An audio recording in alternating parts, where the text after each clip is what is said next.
The Lost Fairy. Story begins on a beautiful summer morning when Count Alaric, riding his horse towards his kingdom, discovered a lady in an open field. Immediately showed concern, asking if she was hurt, if she was okay, and if she could speak. The lady, however, seemed unfazed by any potential injury, simply remarking on the beauty of the sun. Count Alaric, despite her words, was completely captivated, not by the mighty sun, but by the lady's striking beauty, her pale skin and bright eyes mesmerizing him. Instantly he confessed to himself that he had fallen in love with her at first sight.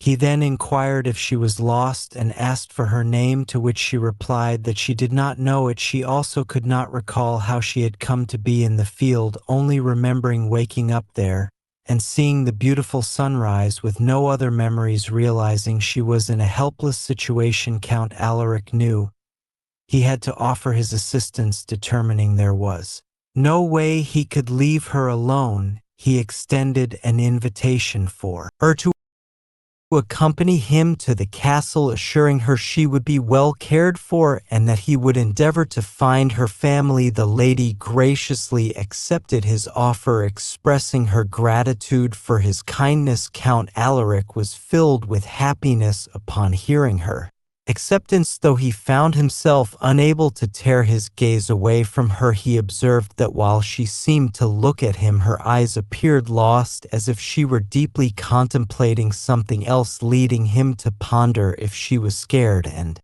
to resolve to protect her. They journeyed to the castle, where Count Alaric immediately commanded his servants to provide special care for his new guest. It soon dawned on him that this beautiful lady needed a name, and he promptly named her Catherine, believing it to be the most fitting name he could conceive. Catherine expressed her contentment with the name, though she did not appear entirely happy, still seeming to be lost in thought, which made the Count suspect she might be tired and feel the need to look after her. As days, weeks, and then months passed, there was no news of Catherine's family. Despite extensive inquiries, nobody, not even in the neighboring kingdoms, had any information about her. The Count was desperate to help her, finding it unbearable to see that look in her eyes, as if she were missing something profound. He longed to make her happy, and a bold thought occurred to him. He wondered if she would agree to marry him, and resolved that he must declare his love for her, believing he possessed everything necessary to ensure her happiness. Without hesitation, Count Alaric asked Catherine to marry him. Catherine responded with a smile, indicating she liked this kind man who had extended such help to her, and she agreed to his proposal. Soon after, they were married in the most extravagant marriage ceremonies the kingdom had ever witnessed, for the Count was marrying the very love of his life. At least 1,000 people attended the wedding, and the Count could perceive the awe on the faces all the guests. People remarked how fortunate the Countess was, observing the grand arrangements and speculating that the Count must truly love her, believing she must be very happy. However, despite these observations and his own smile, one look at his new Countess caused Count Alaric's heart to sink slightly. He gently asked if she was happy, and she affirmed her happiness, saying, "Of course, my love." Count Alaric chose to believe her, yet the familiar look was present in her eyes, once more suggesting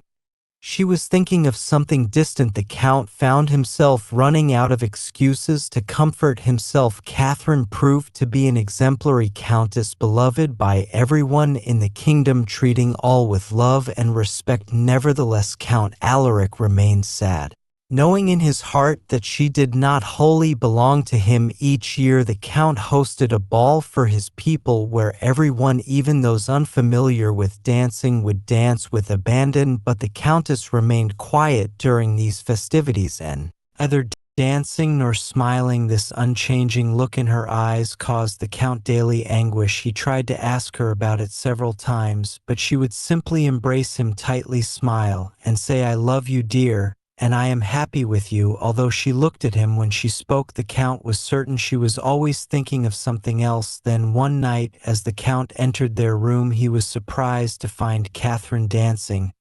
He asked her why she never danced with him, to which she responded that she never danced and that he knew this. The Count insisted, saying she had just been dancing when he entered the room, asking if she remembered. Catherine denied it, stating she did not dance, but sometimes heard soft music, as if it were playing far away, as if it were calling to her. Count Alaric was left confused by her words. 1 year passed, and their anniversary was approaching. The Count planned to surprise his beloved Countess the night before their anniversary. He rode to the very field where they had first met. He anticipated Catherine's happiness, but then he heard a beautiful tune unlike anything he had ever heard. He recognized it as the sound of the fairy people, something he had only thought existed in stories. His horse Theodora became scared and bolted, running into the jungle. Count Alaric attempted to calm his horse, lamenting that Theodora was taking him away from the fairies.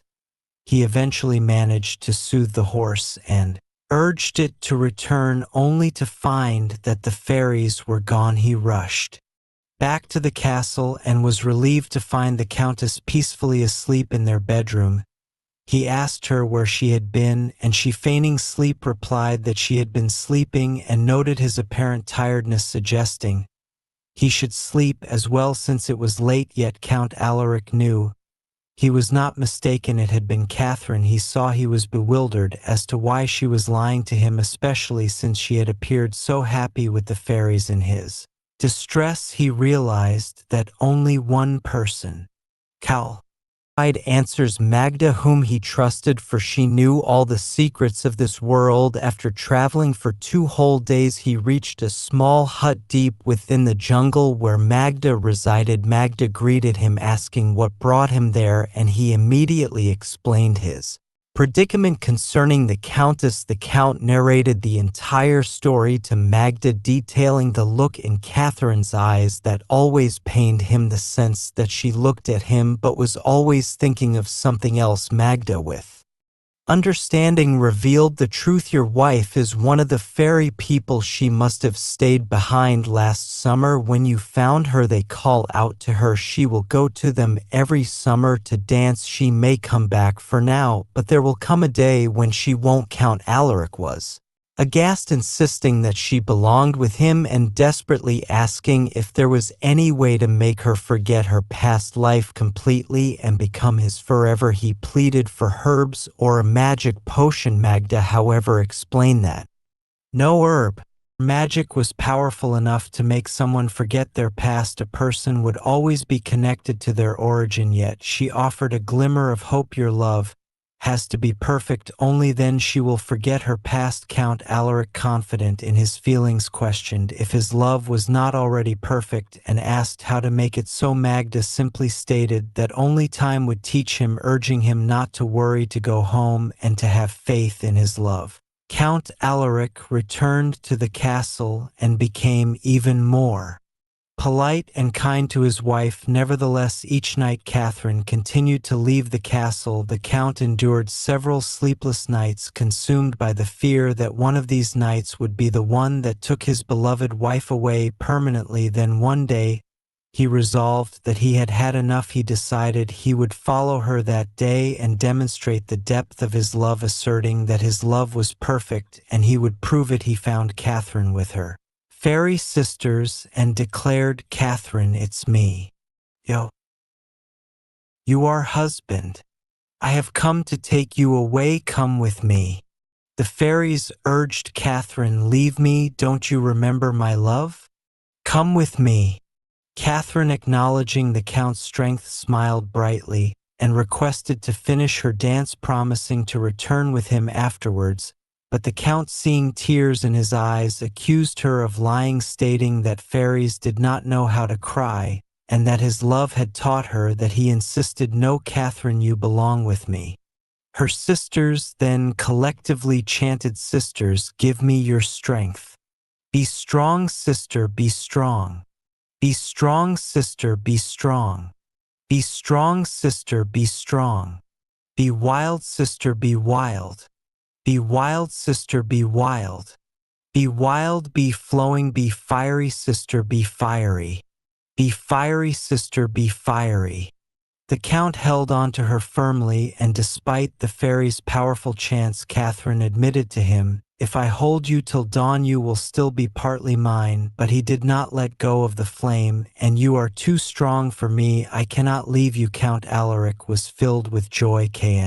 Owing his love was perfect, he then asked Catherine if she was okay. However, the Countess did not respond. Instead, she crouched down and moaned, a sight that caused the Count immense pain. He then asked her, "Catherine, if you stay with me, will you remember your people and be sad?"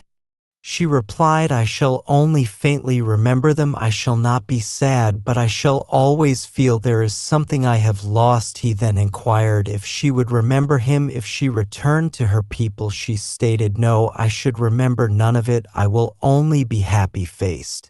With this revelation, the Count, unable to bear her unhappiness, made a profound sacrifice. He declared, "I cannot see you unhappy, my love. I love you too much, dearest. Go back to your people. Be where you are truly happy." Count Alaric did not look back, unable to bear the sight of the empty meadow behind him. After riding aimlessly for hours, he reached his castle. There he was met with a surprise. Catherine, she asked him what had happened, recounting that when she woke up, she was alone in the field and wondering how she had gotten there. Concluding that she knew he must be looking for her, the Count, overwhelmed with emotion, simply told her, "Oh dear, it doesn't matter. All that matters is that you are here with me. I love you." Catherine reciprocated his declaration, saying, "I love you too." Count Alaric knew she truly meant it, for her eyes were looking only for him and nothing else. The sources conclude by stating that it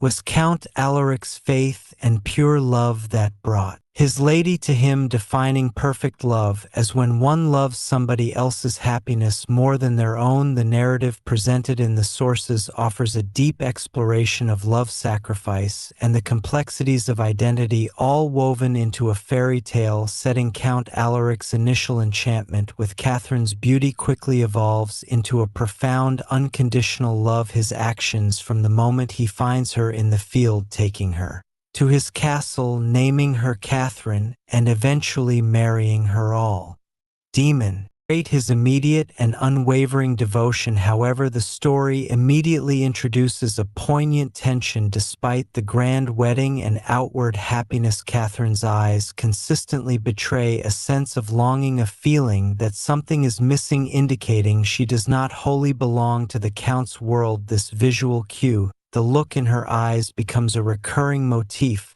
a subtle yet powerful indicator of her divided self and the source of Count Alaric's continuous sadness. The reveal of Catherine's true nature as one of the fairy people is a pivotal moment, explaining her mysterious arrival, her memory loss, her subconscious hearing of music, and her annual ritualistic dance. Magda, the wise figure, serves as the conduit for this revelation and introduces the central conflict. The only way for Catherine to forget her past life is through Count Alaric's perfect love. This concept of perfect love is not immediately defined, but is presented as something that time will teach and that requires faith.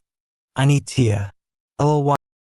Count Alaric interprets this as needing to exert more effort to keep her becoming even kinder and more polite, and eventually trying to physically prevent her from joining the fairies. His belief that his love is perfect because he can hold on to her reflects a common human understanding of love as possession or control. However, the climax of the story fundamentally redefines perfect love through Count Alaric's ultimate act of sacrifice when faced with Catherine's honest confession that staying with him would mean a faint but persistent sadness, and a feeling of loss, while returning to her people would bring complete happiness and forgetfulness of her human life. Count Alaric makes the selfless choice to prioritize her happiness over his own desire for her presence. This decision, born from profound love, embodies the story's ultimate message. Perfect love is when you love somebody else's happiness more than your own. This understanding